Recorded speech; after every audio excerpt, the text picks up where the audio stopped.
Assalamualaikum warahmatullahi wabarakatuh semuanya. Selamat datang di channelku. Hari ini aku akan bercerita tentang janji yang terkubur di nisan tanpa nama. Kutukan Pondok Pesantren Tua. Ini cerita karangan ya, bukan kenyataan. Sebelum dimulai, jangan lupa klik tombol subscribe, like, komen, dan tekan notifikasi lonceng agar bisa mendapat notif tentang update channel ini. Jangan lupa sholawat serta salam untuk Nabi Muhammad dan jangan lupa bersyukur kepada Allah yang Maha Esa. Mari kita mulai ceritanya. Gerbang berkarat. Hujan deras yang mengguyur sejak sore perlahan mereda ketika mobil elf berwarna putih kusam itu berhenti di depan sebuah gerbang tua. Besinya hitam berkarat, cat hijaunya telah mengelupas, meninggalkan bekas-bekas coklat yang seperti luka bernanah. Di atasnya, sebuah papan kayu menggantung miring, hurufnya sudah pudar dan hampir tak terbaca. Pondok Sunyi Al-Furqan. Raffi turun dengan tubuh lelah. Ia baru saja menempuh perjalanan jauh dari kota. Di tangannya, ia menggenggam erat sebuah tas hitam berisi pakaian seadanya dan sebuah tas kecil yang lebih ia jaga ketimbang nyawanya sendiri. Di dalamnya ada Al-Quran peninggalan kakeknya. Wajahnya masih remaja, namun sorot matanya menunjukkan ada luka yang ia bawa dari rumah. Ibunya sedang sakit keras, dan ia berharap mondok di sini bisa menjadi doa penolong untuk keluarganya. Di sekelilingnya, pemandangan membuat bulu kuduk berdiri. Sawah luas membentang, namun tertutup kabut tipis yang muncul dari tanah basah. Pohon-pohon bambu di sisi jalan meliuk pelan tertiup angin malam, menghasilkan bunyi gesekan seperti bisikan samar. Udara di sini dingin, jauh berbeda dengan kota. Selamat datang, suara sopir elf pelan, seolah segan. Nak, hati-hati di sini. Pondok ini terkenal sunyi. Raffi hanya mengangguk. Hatinya berdesir aneh mendengar nada suara sopir itu, tapi ia menepisnya. Dengan langkah berat ia melangkah masuk, melewati gerbang berkarat yang berderi panjang ketika didorong. Asrama yang dingin. Bangunan pondok itu berdiri kokoh namun tua. Dindingnya bercat putih yang mulai kusam, sebagian mengelupas, menampakkan bata merah di baliknya. Lampu neon di beranda berkedip-kedip, seakan hampir mati. Suasana begitu hening, hanya suara jangkrik dari sawah dan tetesan air hujan dari atap seng yang berlubang. Seorang santri senior menyambutnya di pintu asrama. Namanya Gus Amir, berwajah tirus dengan sorot mata tajam. Senyum tipisnya terasa dingin, lebih seperti formalitas ketimbang kehangatan. Kau Raffi, santri baru itu, tanya Gus Amir. Iya, Gus. Masuklah. Kau tidur di barisan kasur dekat jendela. Jangan banyak keluar malam-malam, dan jangan pernah mendekati sayap barat. Raffi mengernyit. Sayap barat? Ya. Suara Gus Amir pelan, hampir berbisik. Kamar tua yang tak boleh dimasuki. Terutama malam Jumat. Ucapan itu menancap di kepala Raffi. Ia ingin bertanya lebih jauh, tapi tatapan para santri lainnya mendengar membuatnya urung. Seakan ada larangan tak tertulis untuk membicarakan hal itu. Malam pertama. Ketika adzan Isya berkumandang, santri-santri berbaris menuju masjid kecil di halaman tengah. Bangunannya sederhana, tapi aura di dalamnya terasa berat. Raffi ikut berjamaah, lalu membaca doa panjang. Ia berharap rasa sepi dalam dirinya bisa terisi dengan suasana religius pondok. Namun ketika semua santri sudah kembali ke asrama, Raffi masih belum bisa tidur. Matanya menatap langit-langit kayu yang tua dan berdebu. Angin malam masuk dari celah jendela, membuat tirai robek bergoyang pelan. Tiba-tiba, dari kejauhan, terdengar bunyi, mirip seruling panjang, lirih, melayang bersama angin. Nada itu bukan lagu gembira, melainkan sendu, seperti ratapan seseorang yang kehilangan. Raffi merapatkan selimut, jantungnya berdetak lebih cepat. Ia berusaha meyakinkan diri bahwa itu hanya suara angin yang lewat di sela bambu. Namun detik berikutnya, dari arah sayap barat, terdengar suara gedebuk, seolah ada sesuatu jatuh di lantai kayu. Raffi terdiam, tubuhnya kaku. Ia menoleh ke arah gelap di ujung lorong asrama. Dan di sana, sekilas ia melihat sesuatu. Bayangan hitam melintas cepat, lalu lenyap ke arah kamar tua. Raffi menelan ludah. Malam pertamanya di pondok itu baru saja dimulai, dan ia sudah merasakan bahwa tempat ini menyimpan rahasia yang berat. Cerita lama. Pagi pertama Raffi di pondok terasa berat. Hawa dingin masih menusuk tulang meski matahari sudah tinggi. Suara ayam jantan bercampur dengan bacaan santri-santri lain yang sedang mengaji di serambi masjid. Raffi duduk di tangga asrama, mengikat sepatunya sambil memandangi kabut tipis yang belum hilang dari sawah. Entah kenapa, sejak semalam, dadanya terasa sesak seperti ada beban yang tak terlihat. Saat ia hendak pergi ke kelas, seorang ustadz berusia sekitar 50 tahun menghampirinya. Tubuhnya tinggi, janggut tipis, sorot matanya tenang tapi menyimpan sesuatu yang sulit ditebak. Santri-santri lain memanggilnya Ustadz Hasan. "Kau santri baru itu, ya?" tanyanya dengan suara lembut. "Iya, Ustadz." "Saya Raffi." Ustadz Hasan menepuk bahunya. "Selamat datang di Pondok Sunyi. Tempat ini bukan sekadar rumah ilmu, nak. Ia juga rumah bagi sejarah panjang yang tak semua orang sanggup memahaminya." Raffi menelan ludah. Kalimat itu terdengar seperti peringatan samar. Sejarah yang tertutup. Di ruang kecil dekat perpustakaan, Ustadz Hasan mengajaknya duduk.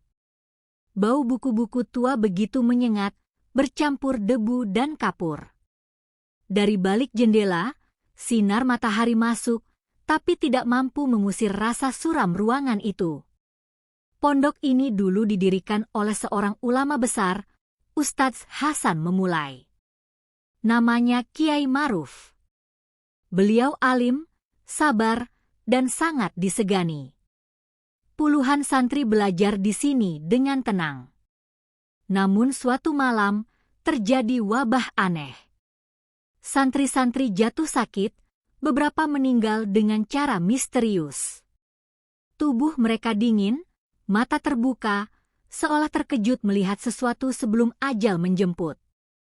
Raffi merasakan bulu kuduknya meremang. Apa yang menyebabkan wabah itu, Ustadz? Tak ada yang tahu pasti. Ustadz Hasan menunduk, seakan menimbang kata-katanya.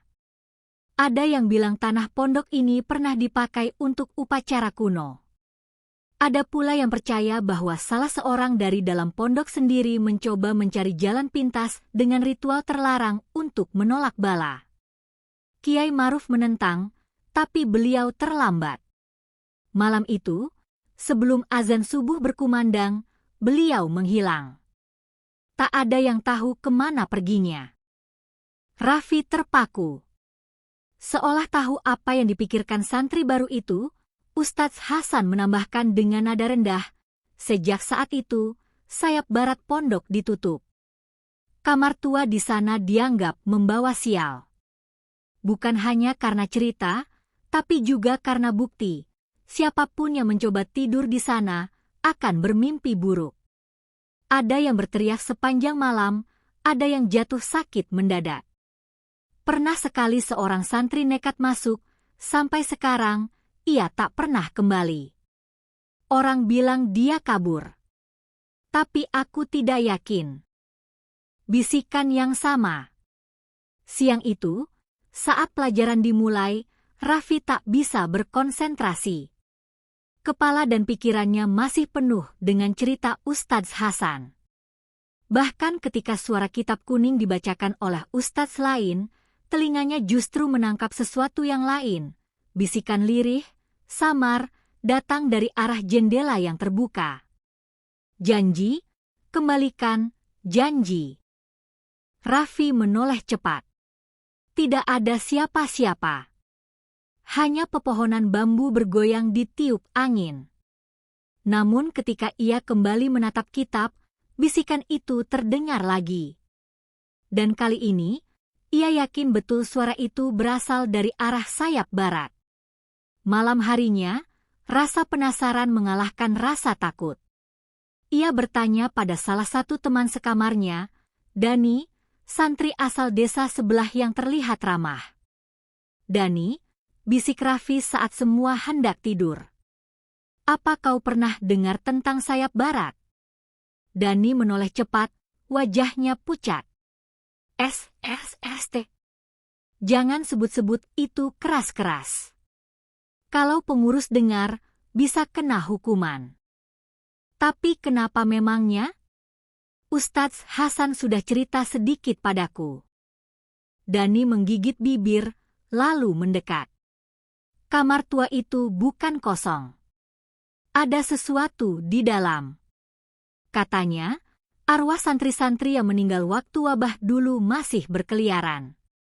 Mereka menunggu janji yang tak pernah ditepati. Raffi terdiam. Kata-kata Dani mengingatkannya pada bisikan aneh yang ia dengar siang tadi. Janji. Hatinya merinding. Seakan pondok ini sendiri sedang berbicara kepadanya, memintanya untuk menggali rahasia yang terkubur. Suara di tengah sahur. Malam Jumat pertama Raffi di pondok. Udara begitu dingin, angin menyusup lewat celah jendela, membuat tirai robek bergoyang perlahan. Raffi mencoba tidur lebih awal, tapi matanya sulit terpejam.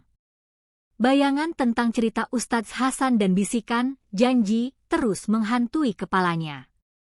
Sekitar pukul 2 dini hari, saat santri lain mulai bangun untuk sahur, Raffi mendadak terbangun oleh suara yang tak biasa. Bukan suara panci dari dapur, bukan pula bisikan santri.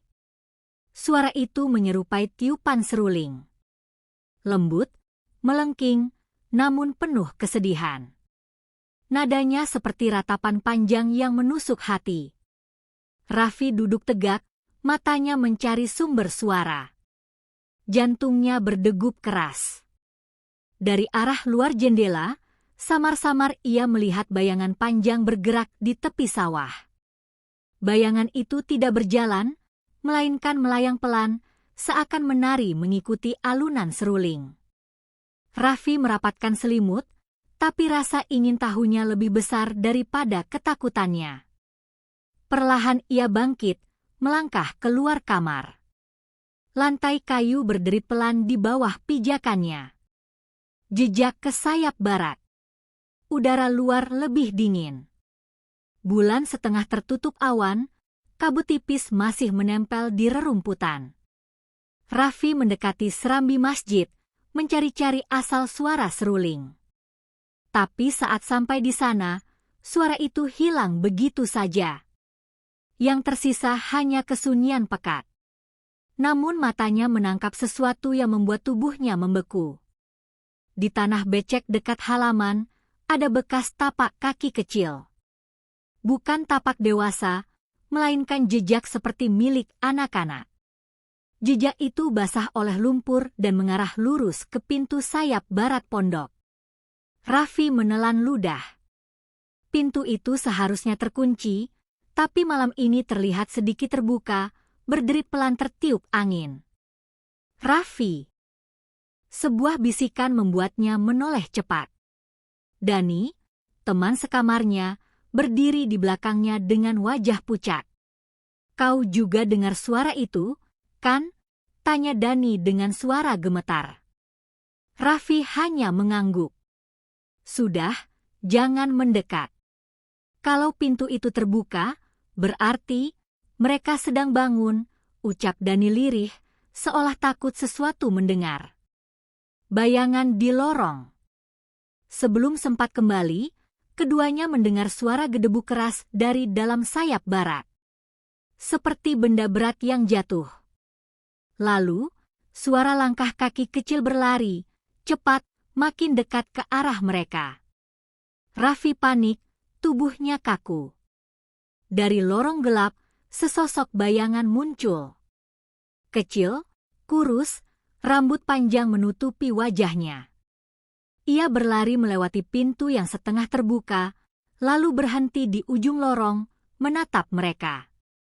Meski wajahnya tak jelas, Raffi bisa merasakan tatapan itu menusuk. Dani menjerit kecil dan langsung menarik tangan Raffi. "Ayo cepat. Jangan menatap lama-lama." Mereka berlari kembali ke kamar, menutup pintu rapat-rapat. Di luar, suara seruling kembali terdengar, lebih keras, lebih cepat, seperti marah karena mereka berani melihat. Malam itu, Raffi tidak bisa tidur lagi.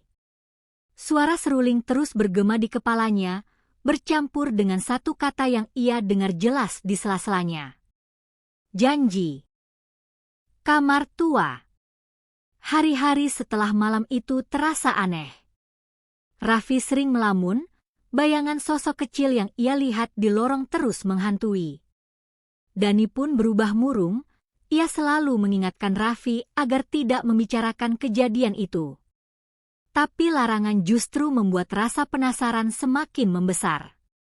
Sore hari, ketika sebagian besar santri sedang mengaji bersama di masjid, Raffi dan Dani mendapat tugas piket membersihkan halaman belakang.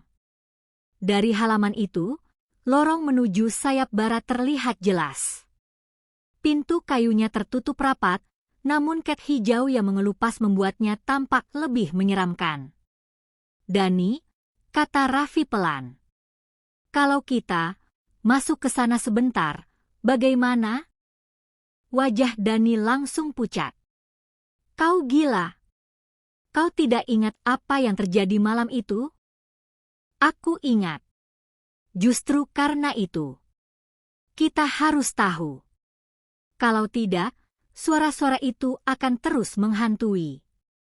Dani menggeleng kuat.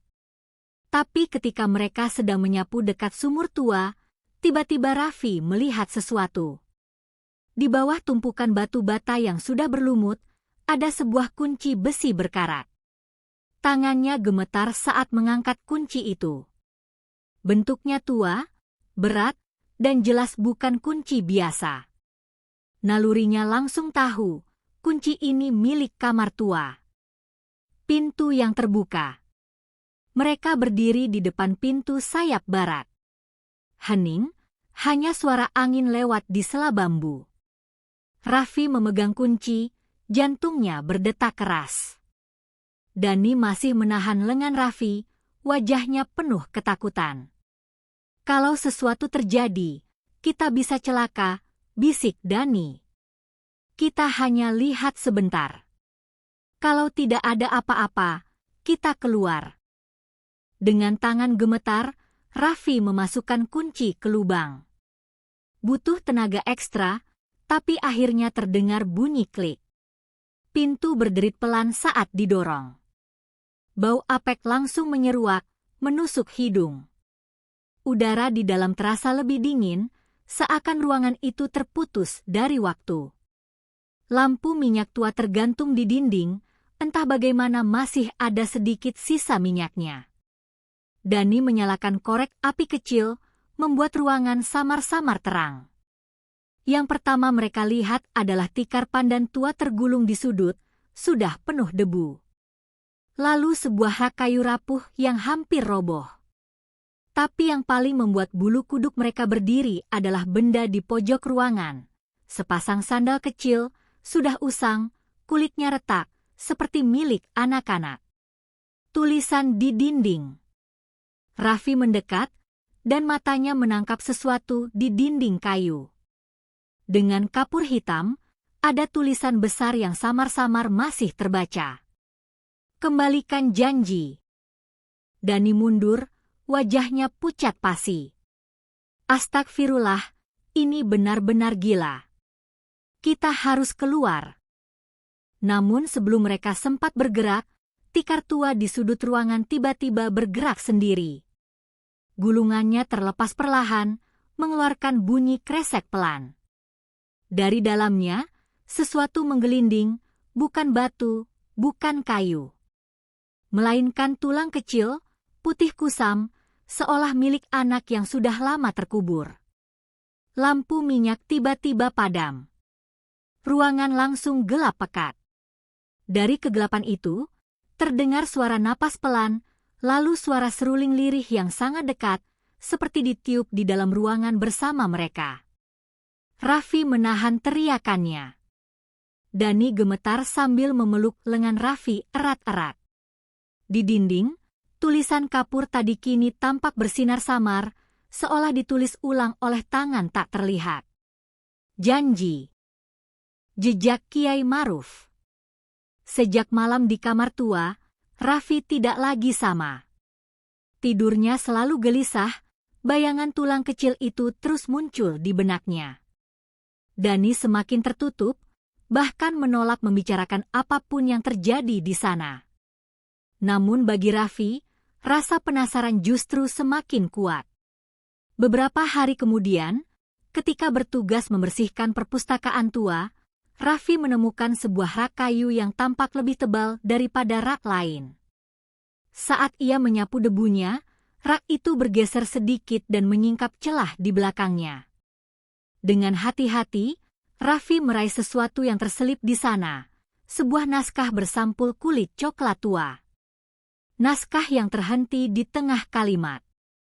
Naskah itu berisi catatan tangan dengan tinta yang sudah memudar. Di halaman pertama tertulis nama. Catatan Kiai Maruf. Raffi menelan ludah. Tangannya gemetar ketika membuka lembar demi lembar. Tulisannya rapi tapi terkesan tergesa, seolah ditulis dalam keadaan genting. Pondok ini berdiri di atas tanah pemberian seorang petani, Pak Sabar. Aku berjanji menjaga tanah ini dengan syariat, menolak segala bentuk kesirikan. Namun, saat wabah menimpa, beberapa orang dari pihak pondok melanggar. Mereka membawa ritual gelap untuk menahan bala, menggunakan sesuatu yang bukan hak mereka. Raffi berhenti sejenak. Kata-kata itu membuat dadanya berdebar. Ia melanjutkan. Aku menyesal. Aku telah gagal menjaga janji pada Tuhan dan pada pemilik tanah. Aku akan menebus dengan taubat besar. Namun jika janji itu tidak dikembalikan, maka api beliung akan. Tulisannya terputus di situ. Sisa halaman kosong, hanya ada noda tinta yang melebar, seolah pena jatuh tiba-tiba. Hubungan dengan tulisan di kamar tua. Raffi teringat jelas tulisan kapur di kamar tua, kembalikan janji. Dan kini, catatan Kiai Maruf membuktikan bahwa kata itu bukan kebetulan. Apa sebenarnya janji yang belum dikembalikan? Apakah terkait dengan petani bernama Pak Sabar? Atau dengan ritual gelap yang disebut dalam catatan itu? Hatinya makin gelisah. Malam yang dihantui seruling. Malam itu, Raffi mencoba tidur sambil memeluk erat naskah tersebut. Tapi baru saja ia memejamkan mata, suara seruling kembali terdengar. Kali ini lebih jelas, seakan ditiup tepat di samping telinganya. Nada sendu itu berubah-ubah, kadang lirih seperti tangisan, kadang nyaring seperti perintah. Di sela-selanya, Raffi mendengar suara bisikan. Kau temukan, janji itu, kembalikan. Raffi terbangun dengan keringat dingin. Naskah masih ada di pelukannya, tapi kini di halamannya muncul noda baru, seperti tulisan samar yang sebelumnya tak ada. Cari di sawah. Ikuti seruling. Sawah berlumur kabut.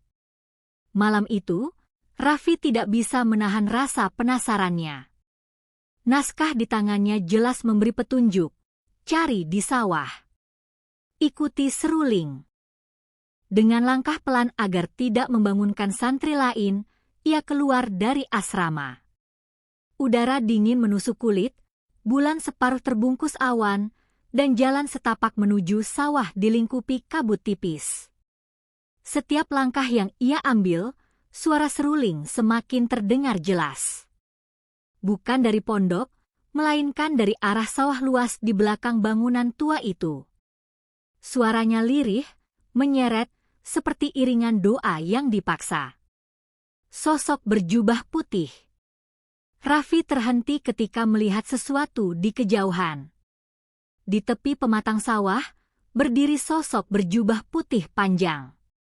Kepalanya tertunduk, wajahnya tak terlihat. Namun kedua tangannya memegang seruling bambu, meniupkan nada yang sama dengan yang menghantui mimpi-mimpi Raffi. Angin membawa aroma anyir lumpur bercampur darah. Jantung Raffi berdegup kencang. Tapi entah mengapa, kakinya tetap melangkah maju. Seakan ada kekuatan tak terlihat yang menariknya. Saat jaraknya tinggal beberapa meter, sosok itu berhenti meniup seruling. Kepalanya berputar perlahan, lebih lambat dari manusia normal, hingga akhirnya menatap ke arah Raffi. Matanya kosong. Hanya lubang hitam gelap yang tak berujung. Pesan dari seruling. Sosok itu membuka mulutnya, namun yang terdengar bukan suara manusia, melainkan bisikan yang langsung menyusup ke dalam kepala Raffi.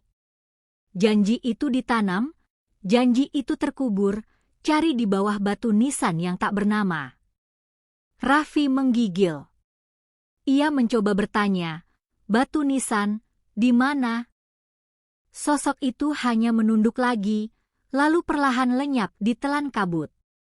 Serulingnya jatuh ke tanah, menancap separuh di lumpur sawah. Batu nisan yang hilang. Dengan tangan gemetar, Raffi mengambil seruling itu. Saat jemarinya menyentuh bambu dingin tersebut, pandangannya berkunang-kunang. Ia melihat sekilas bayangan tanah lapang di belakang pondok, sebuah makam tua, dan satu nisan tanpa nama berdiri sendirian di pojok. Raffi terbangun dari lamunan, napasnya tersengal. Ia tahu tempat itu. Ia pernah melewati area makam pondok, tapi tidak pernah menyadari ada nisan tak bernama di sana. Kini, jawabannya semakin dekat. Tapi semakin dekat pula ia dengan sesuatu yang jelas-jelas bukan milik dunia manusia. Nisan tanpa nama. Pagi menjelang, tapi Raffi tidak bisa tidur semalaman. Seruling bambu yang ia bawa dari sawah masih tergeletak di bawah bantal. Setiap kali ia memejamkan mata, terdengar kembali suara lirihnya, meski tak ada seorang pun yang meniup.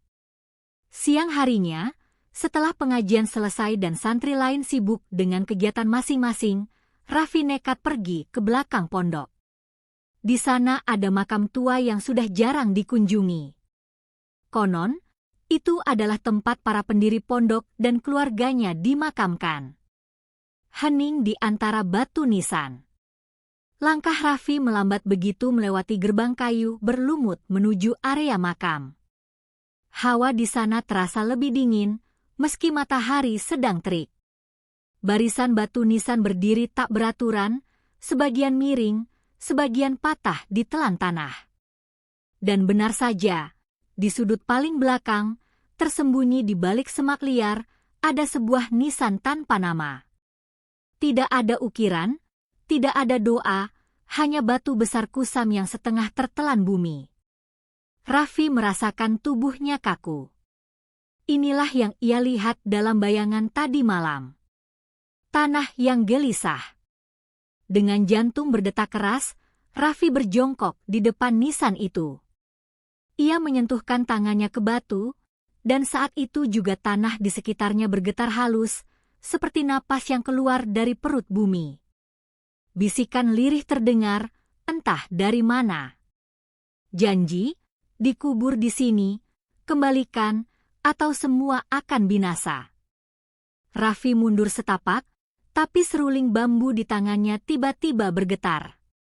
Dari dalam seruling keluar hembusan angin dingin, mendorongnya seolah memerintahkan untuk menggali tanah di bawah nisan. Kengerian yang tersembunyi. Dengan tangan gemetar, Raffi menyingkirkan tanah menggunakan ranting kayu. Baru beberapa genggam tanah terangkat, ia menemukan sesuatu yang keras. Ia membersihkannya, dan darahnya terasa membeku.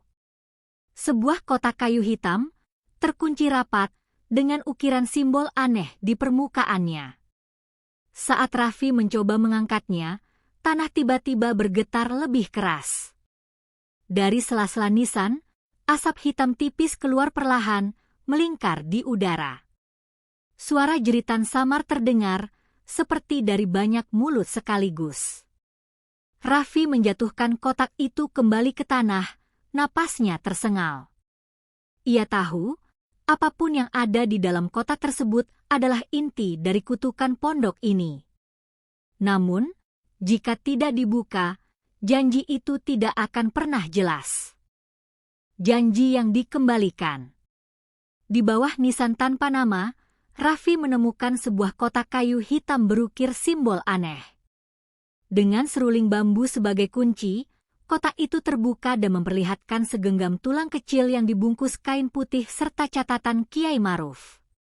Catatan itu mengungkap kebenaran, tulang tersebut milik anak Pak Sabar, pemilik tanah pondok yang dijadikan tumbal saat wabah melanda. Kiai Maruf bersumpah mengembalikannya, namun ia meninggal sebelum janji itu terpenuhi. Sejak saat itulah kutukan menimpa pondok. Sejak Raffi menyimpan tulang itu, gangguan semakin parah.